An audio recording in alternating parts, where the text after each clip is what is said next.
So I did it. For the past 3 days, man, I've been sitting around just listening to this guy, Charlie Kirk's message, because every single place that I hear, especially from black people, is that this man was a racist. And I'm putting this on everything, man. You guys need to be ashamed of yourself. To listen to the lies that this man is somehow pushing some racist rhetoric. I heard him say some of the most uplifting things about black people. I listened to countless interviews of friends of his that were black that spoke so highly of this man.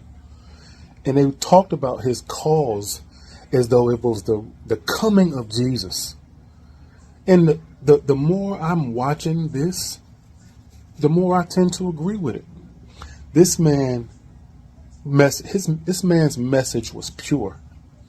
It was not a message of hate. It was a message of unity, a message of you are not a slave anymore. Anything that God put you here on this earth to do, you can do it. He sent so many young black kids to the White House to get the political experience.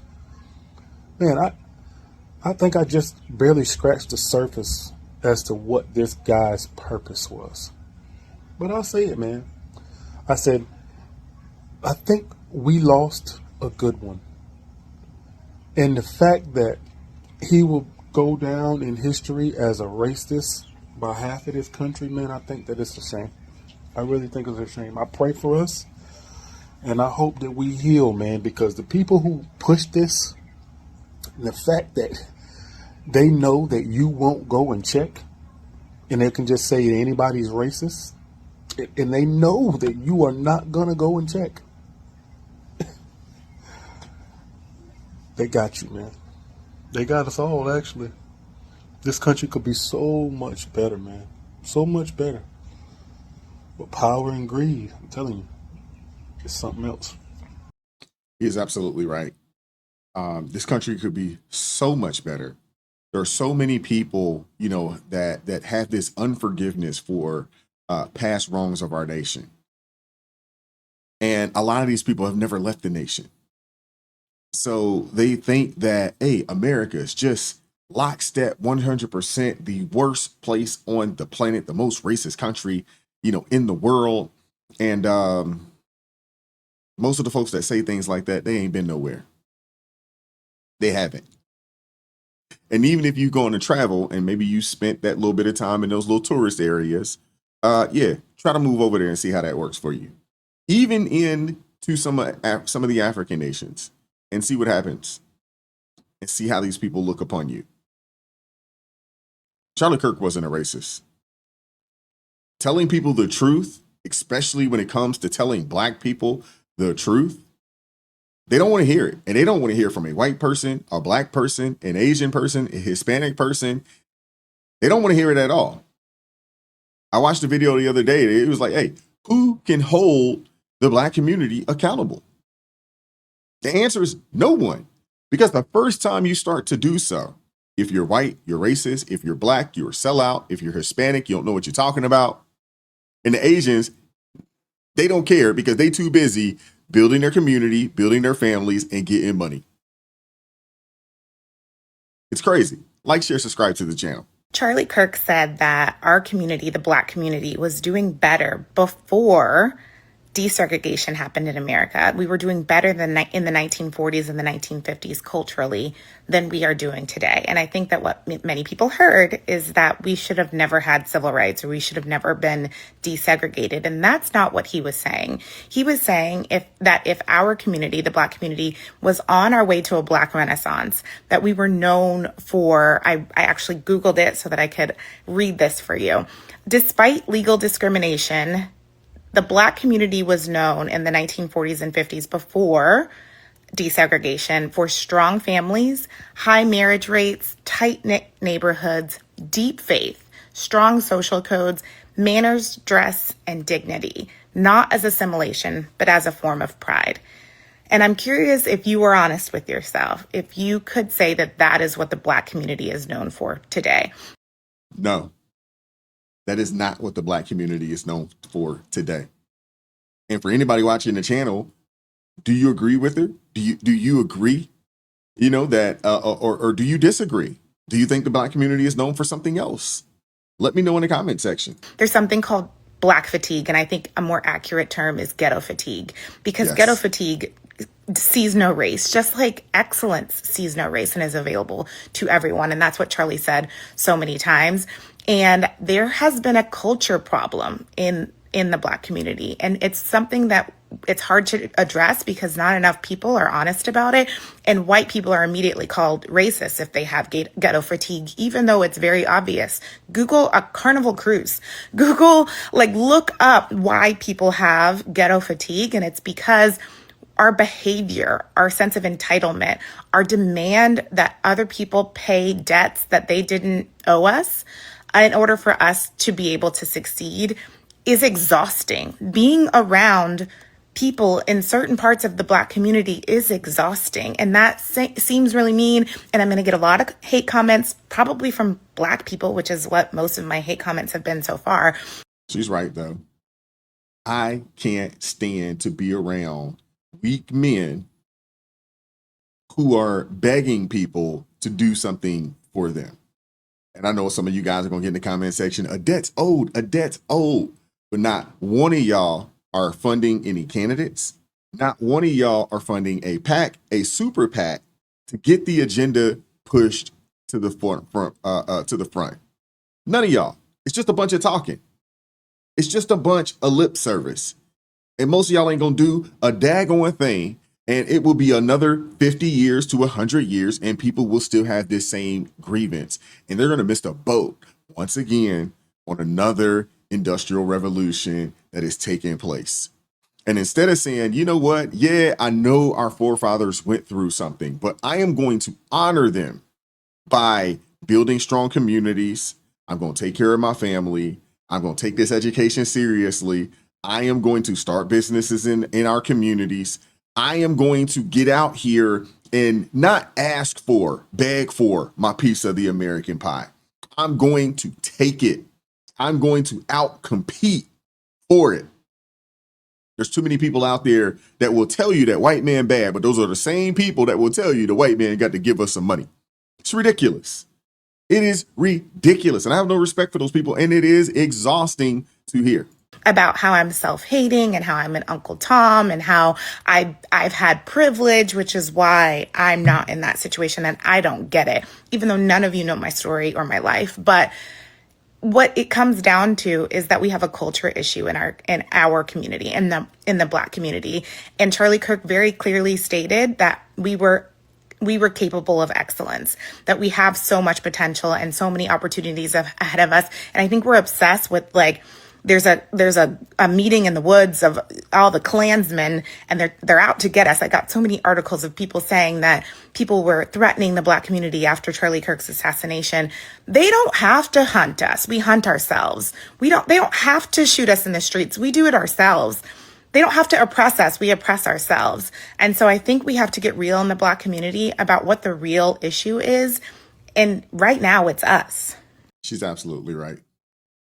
She's absolutely right. And the thing is, I'm a firm believer, as a man think of, so is he. So if you think you're a victim, if you think you're oppressed, yeah, you are. Although it may not be, real in the sense of what's actually going on in society, especially American society, but it would be real to you and it would paralyze you. And there's a lot of people out there that are paralyzed because they think that they are victims. Spend a bunch of money on a bunch of things, but won't actually put their money where their mouth is. It's outrageous, man. It really is. No, I'm not going to stop posting videos of what Charlie Kirk actually said in their full context, and here's why. This is what I want all of us to get. When someone makes a claim about Charlie Kirk or Robbie Gallaty or you or your friend or family, this is your response. Write this down. Send me the entire clip in context. Write that down. Send me the entire clip in context, because here's the deal. When someone distorts the truth to propagate a lie, that is evil. It's evil. Mm-hmm. And that's the challenge with America here. Young people, listen up. We're suffering today from a national crisis of ignorance and laziness. Woo, he is absolutely right. And that's across the board. Black, white, it doesn't matter. The only people I'm not going to toss in that group is the Asian community, because those folks work. They believe in family. They believe in community. They take their education very seriously, very seriously. They don't play around. That's the only demographic of people that I'm not going to toss in that category. Outside of that, oh man, he is spot on. In America, in the world, but in America. What do you mean? Today we have more information available to us than ever before, right? But it keeps us from thinking for ourselves. You got to understand this. Original thoughts are about as common as unicorns. Because that's all we do online is just repost and share what someone else said. We accept what is said, we accept what is posted, what's reported on, and what's shared online as truth without even investigating anything. Well, they gotta believe it. They got 1 million followers on Instagram. Really? Well, look how many people look at him on TikTok. Really? And I'm not talking about one side. Don't miss this. I'm talking about both sides of the aisle. Look at me. We live in an online echo chamber where the algorithm of our social media accounts seduces us with information to suit what our itching ears want to hear. I can't refute that. I can't refute anything that he said.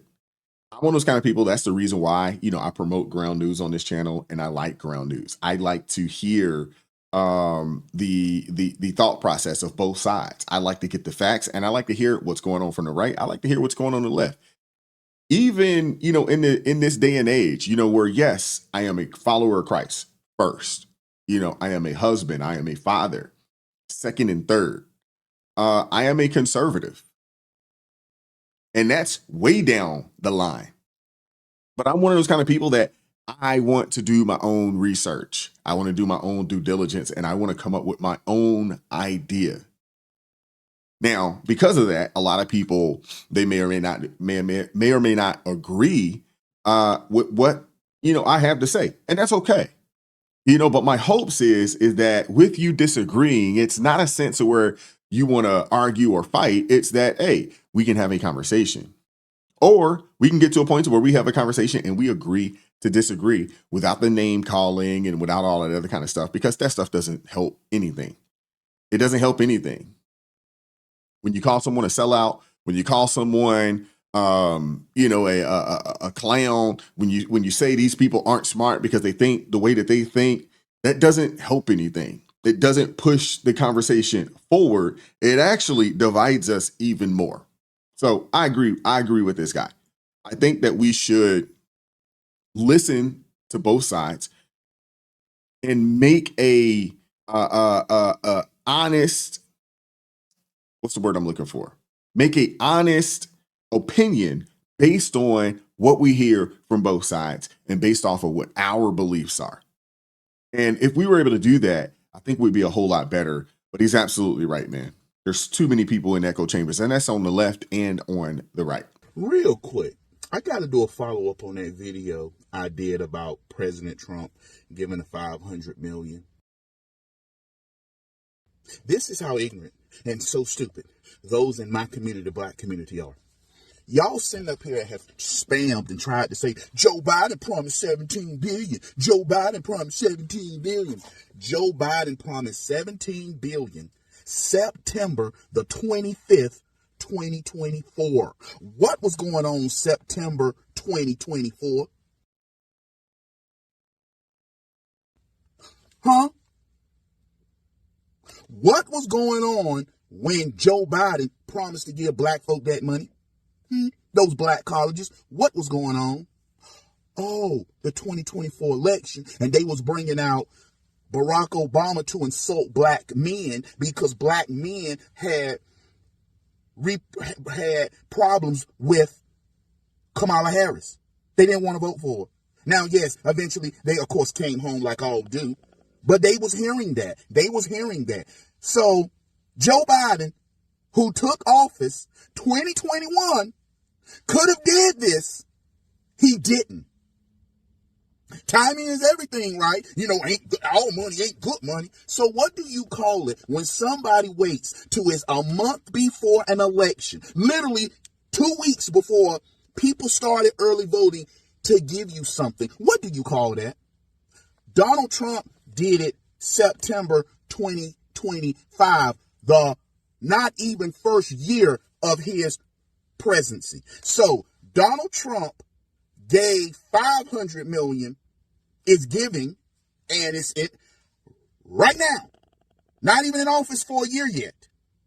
Joe Biden waited till he was out of office, losing an election, to give black folks something. And this is why this video right here. Look at that. Come on. Yo. Oh, you better not, Blake. You better not. Okay. Bring the sign back.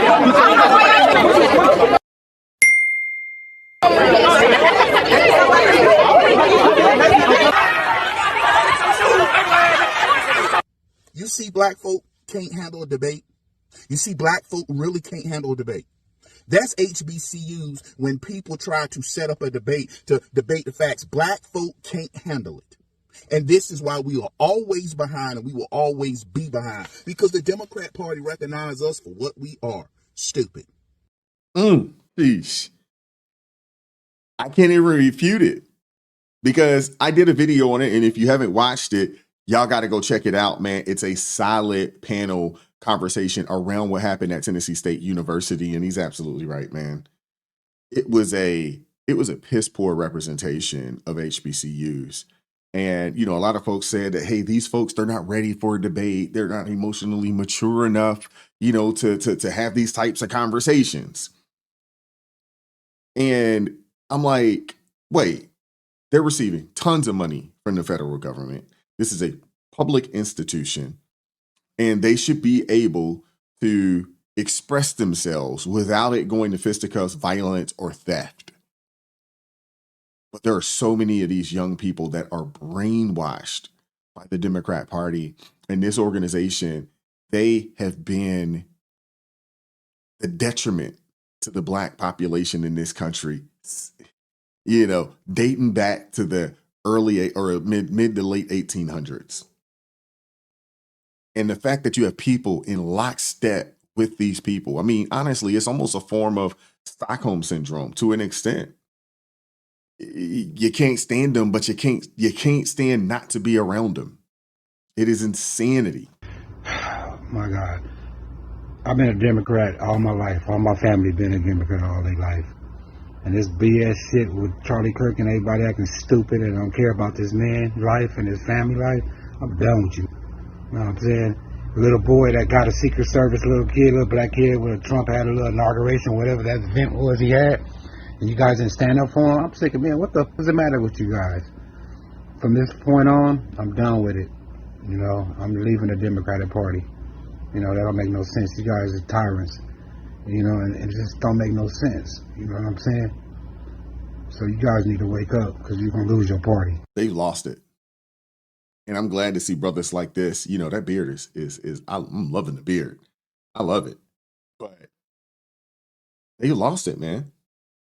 And I'm not saying that 100% of black folks need to go independent or go conservatives. I'd like to see that number tick to, 50, 55%. We can get to a 50-50. Democrats will never win anything on a national level ever again if we can get to that 50-50 mark. That's where we need to be at. The 90-10, this previous election, we were probably 85-15, 80-20, somewhere in that range. 80% of folks still supported the Democrat Party and Kamala Harris, not because they love their policies, but because they thought she was black. And they're like, hey, I'm supporting the black woman. No different than what they did, during, Obama's administration. It's the same thing. I'm going to support the guy. I don't care about his policies. I don't even know what his policies are. I'm just going to support him because I got to support the black guy. And even I fell a victim to it. But no more. Never again. And that was the last time, way back when, that I would look at a candidate and say, oh, melanin or no melanin? I'm going to support that guy. Nah. I need to hear the politicians, because what we do know is that all skin folk ain't kin folk, and the people that they like to use to push their agenda, especially upon black folks, is other black folks that have bent the knee. They've taken the bag. They've taken that 30 pieces of silver to sell you out. and to sell the nation out. And there's a bunch of them out there that are willing participants. Go see the Congressional Black Caucus. I was just over here thinking, Democrats and liberals always calling Trump a criminal, but yet all they do is defend criminals. So truthfully, if he truly was a criminal, y'all shouldn't even have no problem with it. Y'all over here defending a nigga that just killed 3 people. What the fuck? That's all y'all do is defend criminals. So if he really was a criminal, y'all shouldn't even have no problem. You got a point. The Democrats love criminals. They love them. But I want to hear from you guys in the comment section. What are your thoughts? Like, share, subscribe. Turn the notifications on to all so you never miss an upload. Consider joining the ARP family. Or you can buy your brother a coffee. That link's in the description box below. Or get you one of those Pray, Don't Worry hoodies. Hey, go check out the merch store. It's down below as well. I appreciate the love, support. Keep God first. Stay prayed up. We'll catch up with you all next time. Peace.